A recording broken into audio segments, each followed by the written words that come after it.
Assalamualaikum warahmatullahi wabarakatuh. Shalom, Om Swastiastu, Namo Buddhaya, Salam Kebajikan. Perkenalkan, nama saya Fani Ramadhani Habaraka dengan NIM 151422125 dari kelas 1F, jurusan Pendidikan Guru Sekolah Dasar, Fakultas Ilmu Pendidikan, Universitas Negeri Gorontalo. Baik, pada video kali ini saya akan memaparkan materi tentang pengelolaan manajemen kelas.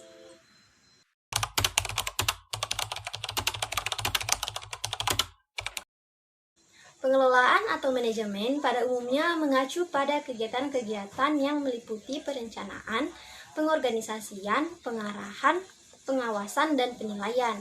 Sedangkan kelas merupakan salah satu bahasa pemrograman yang mengelola variabel dan metode di dalam sebuah kelas, yang secara sederhana dapat diartikan sebagai suatu cetakan atau abstraksi untuk membuat suatu objek.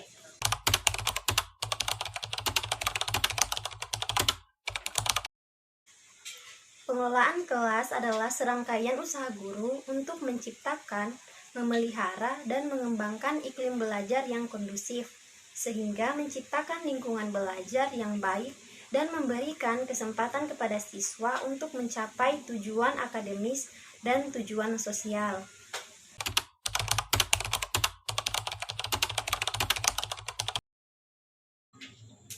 Ada beberapa ahli yang memberikan pendapat mengenai tujuan pengelolaan kelas.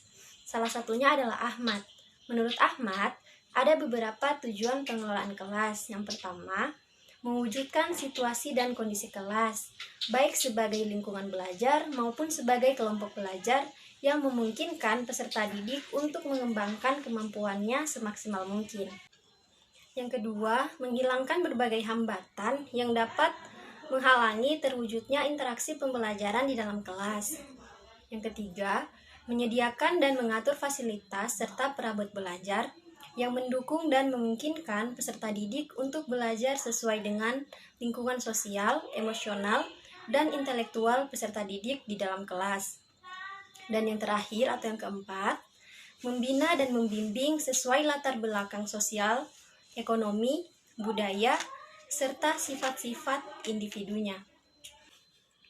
Nah, dari pernyataan Ahmad tadi dapat diambil kesimpulan bahwa pengelolaan kelas bertujuan untuk menciptakan situasi dan kondisi belajar yang baik, serta menyediakan sarana dan kegiatan pembelajaran yang optimal bagi peserta didik di dalam kelas, sehingga peserta didik dapat belajar lebih efektif dan berkualitas. Pengelolaan kelas tidak hanya mencakup segi fisik seperti kondisi ruang kelas dan fasilitasnya, tetapi juga mencakup segi emosional dan intelektual peserta didik, yang dimana semua itu harus terencana dengan baik oleh guru agar kegiatan pembelajaran di kelas tidak membosankan bagi peserta didik, tetapi justru dapat menumbuhkan semangat dan motivasi siswa untuk belajar.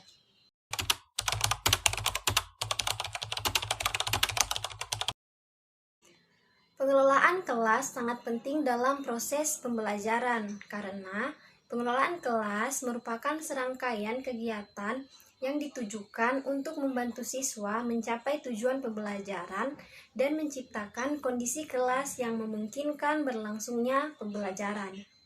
Seorang siswa akan dapat belajar dengan baik apabila ia merasa telah diterima oleh teman-temannya di kelas, sehingga ia merasa aman untuk ikut berpartisipasi aktif dalam proses pembelajaran.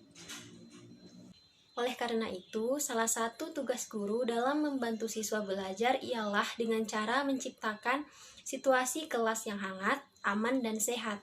Karena situasi kelas yang penuh keakraban akan memberikan rasa aman dan kebebasan kepada siswa untuk berpartisipasi aktif dalam proses pembelajaran di dalam kelas.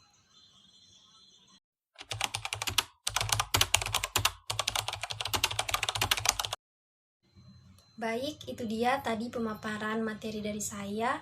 Mohon maaf apabila ada salah-salah kata. Wabillahi taufiq wal hidayah. Wassalamualaikum warahmatullahi wabarakatuh. Om Shanti Shanti Om.